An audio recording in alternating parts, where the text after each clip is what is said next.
Hey there, comic friends. I'm Travis, and it's Talking Comics. We're going to talk some comics. These are comics for the week of January 15th, 2025, in no particular order. Actually, I think these are kind of backwards in the order that I read them in. So the first one I'm going to talk about is the one I just read yesterday, going back into last week. So we'll see how this goes.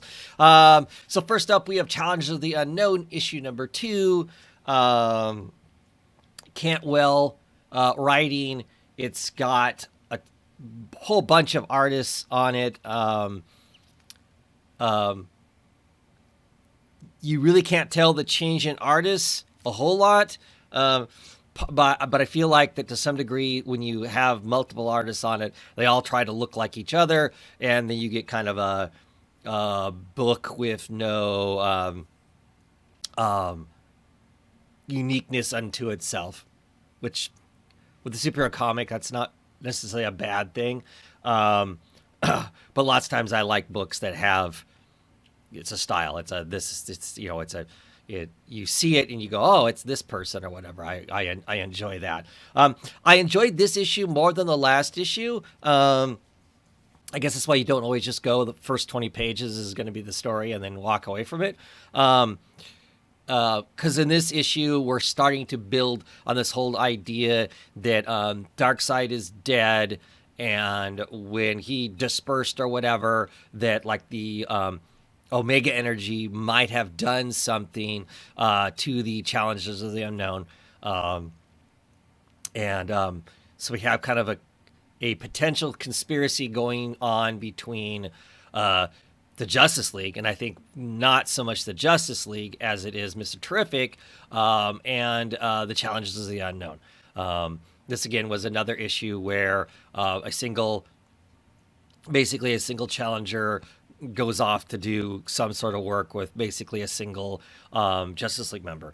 Aquaman is briefly in this. Largely, it is Batman, and can't remember her name right off the top of my head. I don't have all of the Challenges of the Unknown memorized. I like the idea of the Challenges of the Unknown. I'm not a big expert on. I think it's Sue. Yeah, anyway, so she's does technology and that sort of stuff.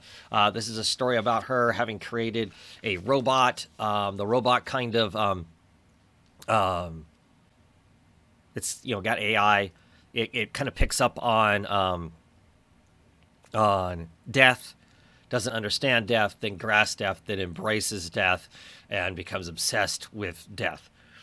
So I guess throughout time, the Challengers are spent a lot of time fighting the robot. Isaac, I think, is Ivak. Oh, Ultravac. Classic robot, right? So they end up fighting him throughout a lot of their adventures. They managed to what they think is destroyed him, and now suddenly he is signaling that he is back. So of course, obviously, they go to find him, and there's an association between his obsession with death and, of course, the Omega beams and whatnot of Darkseid. So some interesting things in it. I enjoyed the comic. It had some good stuff in it. So definitely on board to keep getting it. Pretty sure I'm going to check my orders.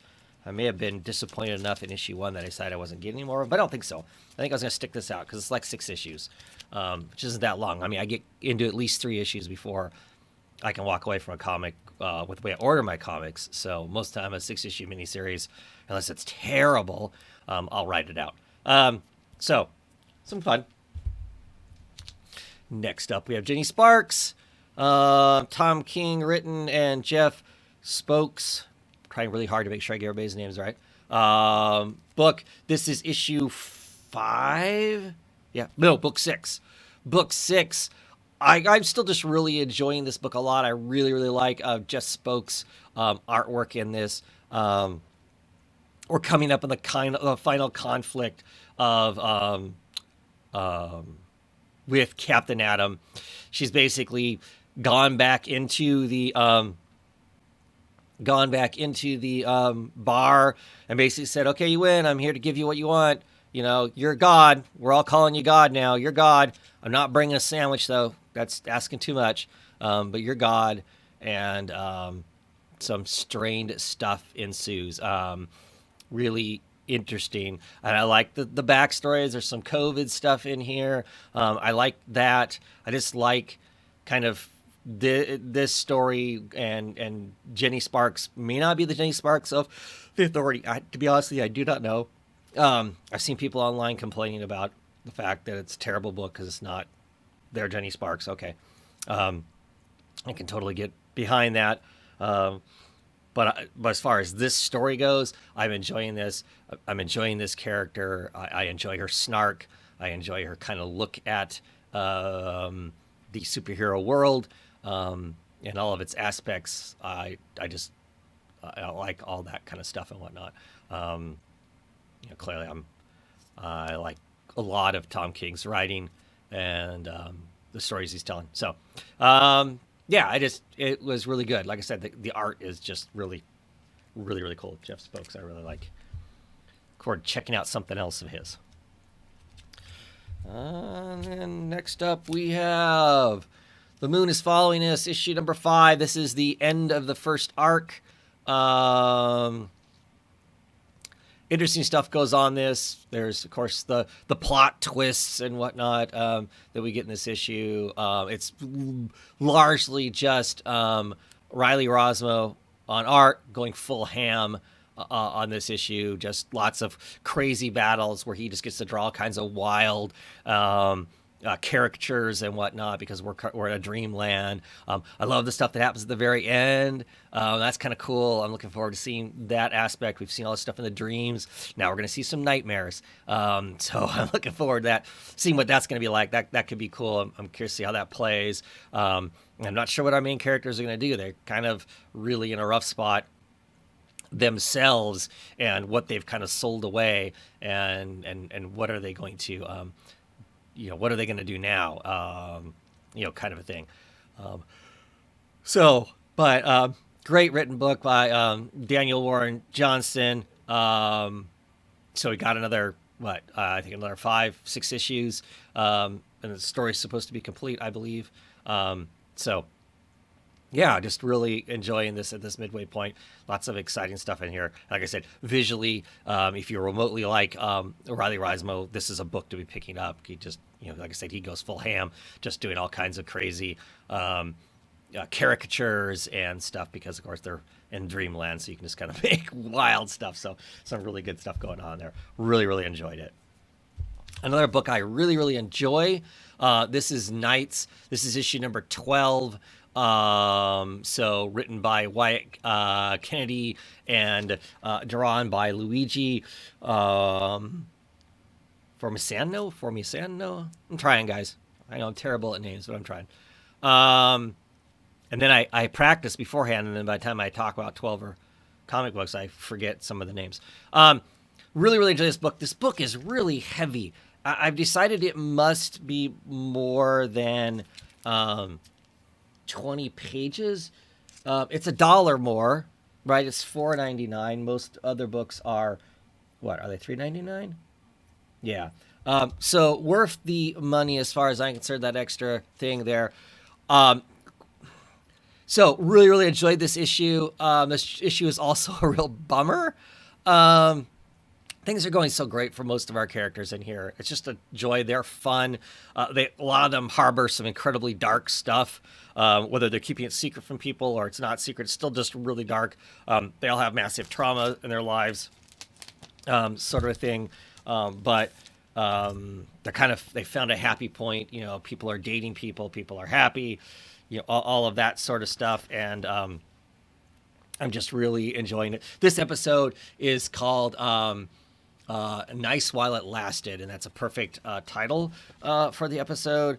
Gray, that's our vampire demon lady, gets attacked. Things get really bad. Get really desperate.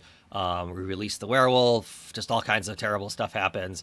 And it's by and large a giant massacre. And I'm not sure everybody completely survives out of the whole thing. But it reintroduces some characters that I didn't think that we'd see again. Some of the Hemingway Museum characters are in this, which in an after story in this, which I find really interesting. Yeah, I just really am intrigued to see what's happened, and I also found it really interesting. I was so we see some of the people that we've been looking for this whole time suddenly crop up in it. That's cool. Makes me feel like there's a lot more comic, and I'm excited about that. I don't see tons and tons of people talking about this book, so I'm always excited to see that there are more issues coming out. I hope people are like buying it in gangbusters and trades, and that's why the book is sticking around. Because I want to see what else happens, and it's just a wild world, with just this alternate world view. Florida is part of like Spain and still, and just a lot of really interesting, strange stuff. There are ghosts walking around and all kinds of supernatural things that are just commonly considered part of the world. I mean, one of the main characters' his name is Matt. He's a ghost. He's a walking skeleton, headed off to Japan. So, but in this backup thing here, where they have an actual a shirt of the month thing. They're not always up to date on their shirts of the month. Sometimes they are. There's some cool stuff in there and whatnot. But these are posters. And this bottom poster down here has a lot of our characters in it. And it's like tons of foreshadowing. Because I was looking at this first before I read the comic. And I didn't look at the poster very closely. And I'm kind of glad I didn't, because it's almost spoiler in some ways in that, some of the characters it shows here, it's like, oh, wait. There's characters here I do not know. There's characters that were just introduced the first time in this thing, but it's also got some of our older characters in this, and they are not as whole as what they were. And then there's the people at the top, the Shamara. If that implies that some of our people are part of this now or always were, that's really interesting and really is intriguing, because it's going to cast a really strain across to everybody, which I'm sure there's going to be anyway. Because if you look at this cover, all the bodies, gray kind of goes on a wrecking machine. Anyway, great stuff. It also has a playlist, which I always think is fun, just to check out. I love music, so I'm down for that, even if it's not music that I'm necessarily super stoked about. But just really like the characters. I really like the art. This is one of those books that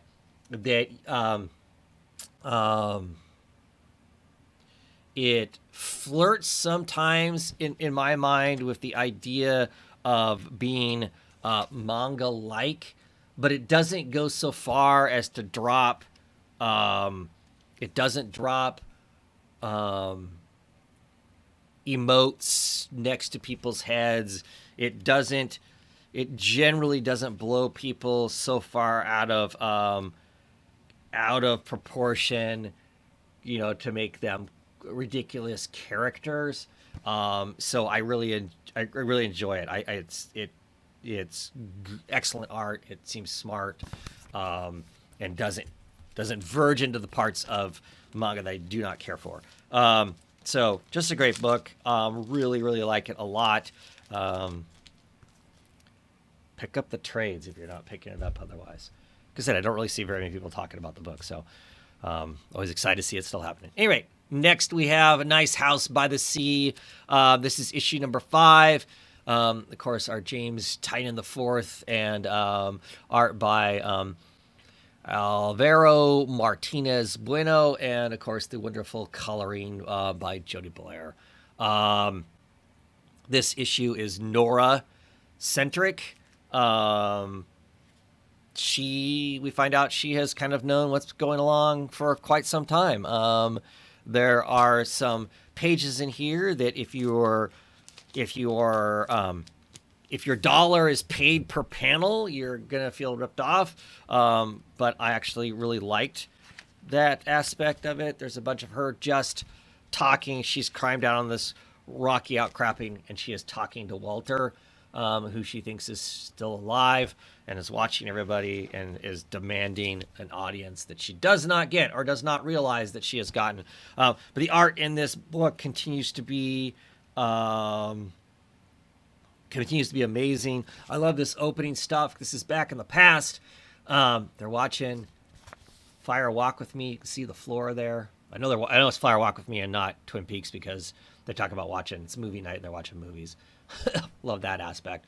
And interesting, the fact that David Lynch just passed away. And they wouldn't have known that when they put this in. But anyway, that's some cool stuff there.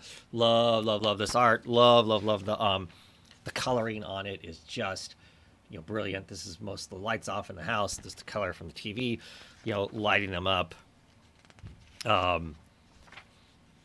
Yeah, it's just some really, really good stuff. Really interesting what's going on. So this spends most of its time at the Nice House by the Sea instead of the Nice House by the Lake. Nice House by the Sea is very predatorial. They've discovered, they've basically been told now that there are multiple houses with multiple picks of the best, and only one house they think, their understanding is only one house is going to survive. So they have to be better than all the other houses. Now to find out there's a conduit between two of the houses, now they're worried that they're going to get wiped out by the people from the Nice House by the Lake. Not realizing that the Nice House by the Lake, all the people there that are picked are not exceptional. They're not the elite of the elite. They're a group of people that know each other. They're friends. Their person that picked them has feelings about them. They're a completely different sort of a makeup of a kind of a thing. Whereas the Nice House by the Sea, these people don't really know each other other than the amount of time they've lived by the sea by each other. But they're all like experts in their fields, whether it be doctors, whether it be artists, whether it be philosophers, senators, that sort of thing. And they are, by and large, most of the group is much more aggressive, and they're going to make sure that they're number one and they stay number one. And they feel like the Nice House on the Lake people are potentially going to do a first strike on them, so they're acting like they're going to figure out a way to do first strike. So that might be, got all this chaos going on in the background.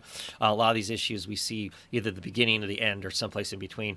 Some of our characters that are telling their parts of the story are out in what looks like an apocalyptic world where things burning on fire. Kind of feel like this might be how we're headed there, or kind of a thing. So all really kind of interesting stuff going on. I like it a lot. Like I said, the art makes it really easy to read the book as far as just enjoying it for how beautiful it is. But the story is really intriguing too. Sometimes it takes a bit to get to those parts to build up the pieces that you need to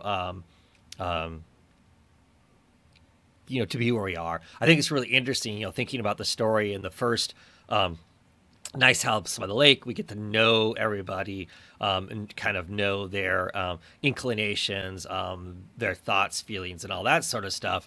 And the second group, we haven't taken near as much time to get to know them. And I almost think that to some degree that's on purpose because they are less knowable in the sense that they're kind of they're all about their singular thing, and that's what matters for the story, that they're this kind of singular driven sort of a thing. So it'll be interesting to see how those two play against each other as a potential fight ensues. I mean, when you've got a device that allows you to just create whatever you want, what can you create and then take over to the other side to be? I mean, can you create a small nuclear weapon? And if you do that, does your the person who makes everything for you go, no, I don't think so. But interesting, be interesting to see. Next up, we have New Gods, issue number 2. Really, really love this issue. Written by Ram V. Cagle on art. Super love Cagle's art in this thing. There's a little bit of art by Lonergan, the first couple of pages and whatnot. Not sure why that is. I don't know if that's just because that's a different piece of story and if that's an element that they'll keep using going forward, or a main artist needed a hand with some pages, and so doing these opening pages was smart to have somebody else do those, and it ends with his opening pages. But I like this too. It's a different kind of a style, but I really like it. I really like the heavy inking of it, the somewhat caricatured of the characters, especially how we're seeing them as this what seems to be kind of some sort of a god killer apex, at the source wall. They name him like a dozen different names. They name him Death Speaker. They name him Dean. They name him Curseborn. They show him wrecking this supposedly, maybe not a god, but awful close. And he's heard about, he's had scouts going from the source wall out, and they've heard about all these gods, and he grunts about that, and then goes out and fights and wipes this dude out and is ready to go find those others. So that's the interesting thing that's coming. There's a little bit at the end of it too, and then we fall into Cagel's art, which is super really good. Yeah, I just really like it. I love his fine little line work a lot. I love the little tiny shadowing little hash marks that he's using, like to make the tendons in Scott Pilgrim's neck there. Just a lot of that stuff. This is a wonderful written letter as Scott's getting ready to leave to go and find this child to save it from Orion. He talks about the days that have passed, yada yada. And then there's this picture of Big Barda. It's just freaking awesome. Oh, I absolutely love this. A little baby, a little Olivia. I just absolutely that's probably a spoiler. Sorry for that. But going from this to Big Barda. I love Barda. I love Barda, I love Scott a lot. So seeing them in this is really exciting. I just really, really, really cool. But see the art. Ooh, focus. Focus, camera. Sorry. Just the art is just really cool. Love the details and stuff. But just a really interesting story. So we've got this child that would be God. Allfather has decided that child needs to be wiped out. We haven't really been given the specifics as to why that is to be wiped out. Scott's trying to save the child because Orion doesn't really want to murder a child, a new god, and is expecting Scott to miraculously escape with said child when they find said child. So adventure is obviously going to ensue. There's some other bad actors in here who are seem to be pursuing the same thing. I don't know if they're another aspect of the Allfather, or if it's something else, its own thing. On top of that, and then of course we get some interesting stuff on Apocalypse, back on Acropolis, and what is going on, and the fact that this child being born potentially is that dark side. I don't know, but really, really cool. Love the first issue. Really, really like this second issue a lot. Excited for this series. Ram V is writing a lot of really cool, really smart stuff. Yeah. All right, next we have The Question, all in Watchtower, issue number 3, The Hunted. This is a fun book. I still think it's just kind of weird that we're on the Watchtower. I get why we are. We got this mystery kind of going on, and the mystery very quickly turns. It's still a mystery, but she thinks she solved it at the end, but knowing what potentially is going on does not solve the problem of how are you going to deal with it when it's all these kind of Superman people, coming, Eradicator and people like that, coming to cause problems, and they are in deep trouble at this point. So I don't have a lot to say about it. Alex Segura is writing a fun story here, and Torme is a decent artist, but so I'm enjoying it, but it's not anything I'm like like super excited. It's not the top of my pile of things to read when I'm reading along or whatever, but it's been fun. Batman and Robin, year 1, issue 4. Chris Samney art continues to rock it out.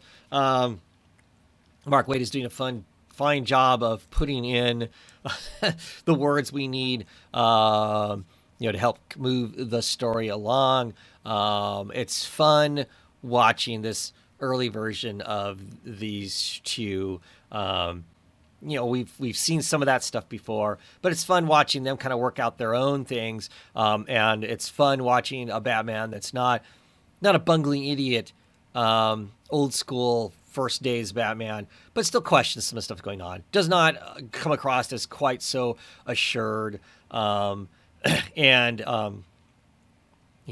His care and concern for Grayson, and it's fun to watch them try to jump through the hoops that that social services make them jump through for him to be the ward of Bruce Wayne. So some fun stuff. Next we have FML issue number 3. This is another really fun issue. The band gets to play, they rock it out. Heavy metal trombones, people kind of bust their minds over that. I don't know. I've listened to enough of this kind of music that trombones makes perfect sense. And there, if you chose to be daring enough to use it, your trombone basically plays some of your bass lines, I believe would be the case. One of the things I'm curious about is, Riley, he's a big giant shaggy monster, and nobody's really that concerned. I mean, it's a surprise, and it's just like, okay, it's just part of the day. I mean, he goes to school and whatever. So this reality is a bit interesting as far as all that goes. What I didn't really realize was going to be in this was a murder mystery. And in this issue, we kind of we've set up this whole kind of, okay, we've come across a body now, and it's the body of somebody we thought was the killer of this whole thing. Okay, so then does that mean we're gonna get a mystery of who killed this guy that we think is a killer? I've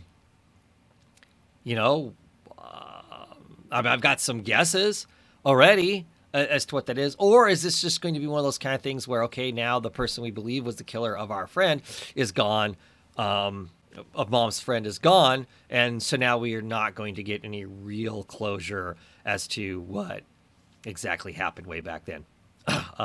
To allow Mom and her friends to move forward with their lives, because part of them are stalled out on that aspect of their lives. I mean, they're clearly moving forward. They have children and all of that, and that forces you to move forward. But all just really interesting stuff. David Lopez continues to be just excellent art. The art changes between this thing that they established, him and Kelly Sue DeConnick established in this book as to, okay, I'm sure they have in their script, okay, when Mom's doing this or whatever, it's got her in kind of the more black and white cartoon, kind of a, Sunday strip sort of a thing, talking or whatever, kind of a deal. I just think that it's got some great stuff in the thing. Like here she's calling up to Riley saying, 10 minutes until we, need to be in the car. And he says, almost ready. And of course, then Mom breaks out her little book here, hang on. I got my teen speak dictionary right here. Almost ready means I haven't brushed my teeth or eaten breakfast. I'm still wearing my clothes I slept in. And then, Riley steps in and goes, oh, okay, my turn. 10 minutes means I will start looking for my car keys, my phone, and my glasses. Her keys are in the pants she wore yesterday. Her phone is in her closet, and her glasses, Mom, where are your glasses? They're on my face. Yep. Anyway, just some good stuff. I just really like everything about the book. It's just super fun, super smart. Just a good romp. The fake ads that are in it are wonderful. Also, back matter tends to be lots of fun. You can go dress up the sister if you want to. Just all around a fabulous product. A great story. Product, shouldn't call it a product. It's just a really great story. Well crafted, I think, and excited to see what happens next with it. So a book I had really no idea what it was going to be really about or like. Howl, this is issue number 1. Elisa Whitney, is the K silent? Is it Whitney? I don't know. And Marcette on art. Wasn't sure what this was going to be like. Basically, the premise is it's set in the Beatnik era, or Greenwich Village. Got a sci-fi writer who is struggling to write. It's a relationship between these two. She's a writer also, but spends most of the time basically in the man's world, rewriting articles that men write poorly. Her husband's a sci-fi writer. He's been writing some great stuff, and then he kind of wanders off on an adventure or whatever. I mean, I think he's actually hanging out with this other guy instead of living with her. It was an interesting story. I'm not like totally gripped by it, but it's got some intriguing stuff going on. There's this implication that there is an alien invasion going on, and that if you're aliens and you're going to be invading Greenwich Village is where you go, because of course you want to zap the artists, the writers, the creators. You get them, they're the thinkers, and if you can capture the thinkers, then everybody else, the common man, is just going to follow along like sheep. So there's this implication that is what is happening in the story. And it's got relationship issues and struggles, and they're not married, but they're married, for all technical purposes. And there are bumps and bangs along the way. So we'll see what happens going forward. Like I said, interesting, not gripping, but I'm intrigued. Talking about mushrooms, I'm intrigued to see where the book goes. So we'll check it out for a few issues and see what's going on with it. And finally, this time around, it is, I believe, this is the last of the Horizon experiment books. This is Finders Keepers. Alala, I guess is how you say it, and Partridge, writer and artist. I really like Partridge's work. Partridge, the main other thing that I remember her working on was Resonance from Vault Comics. I really liked the how kinetic the art was that was in that. In this, it's a little more conventional, a little more toned down than what that book was, but I still like the art in this. This is basically a reverse Indiana Jones is the concept of the story. Instead of robbing the antiquities or saving the antiquities as Indiana Jones, and then taking them back to a museum. In this case, it's a character that ultimately is going to end up taking things from the museum and putting them back where they rightfully belong. In this case, it's a Puerto Rican stuff, and it's got lots of cultural value in there. Our collector, who has had this rare piece for forever, is basically a bigot and belligerent about the people where the artifact came from. It is his. It's been his family forever. You actually come to find out it's actually been his the entire time. He was on the island in the 1500s, and is part of the colonization of Puerto Rico. The natives on the there in where it was before Puerto Rico thought that potentially they were gods. They gave over their rarest artifact, their most important thing, thinking that they were giving that to in their culture, their history, this thing that was supposed to be coming back to them every so many years, and then it ends up not being that. He steals it away, coming up on a timeline that this stuff needs to be returned to the island or bad things are going to happen. So there's some interesting cultural stuff that goes on here, whatnot. This is a fine story. It was fun. It was amusing. I'm going to talk more about it. I think in the future, I'm going to be doing a podcast with Longbox Review, talking about these books, and I'll talk more about it there, I believe. Um, you know, is it telling an enriching story? Is it telling something that couldn't have been told otherwise? I don't know. Like I said, I look forward to a greater discussion on this and all of these books that have come out of this thing. But that is it. That's it for my week of comics. Thanks for watching. If you did, what did you think? Am I way off on some of these? I missed some, clear point. You got thoughts? What books did I miss? Let me know. Talk to me, and I'll talk to you. Have a great one, everybody.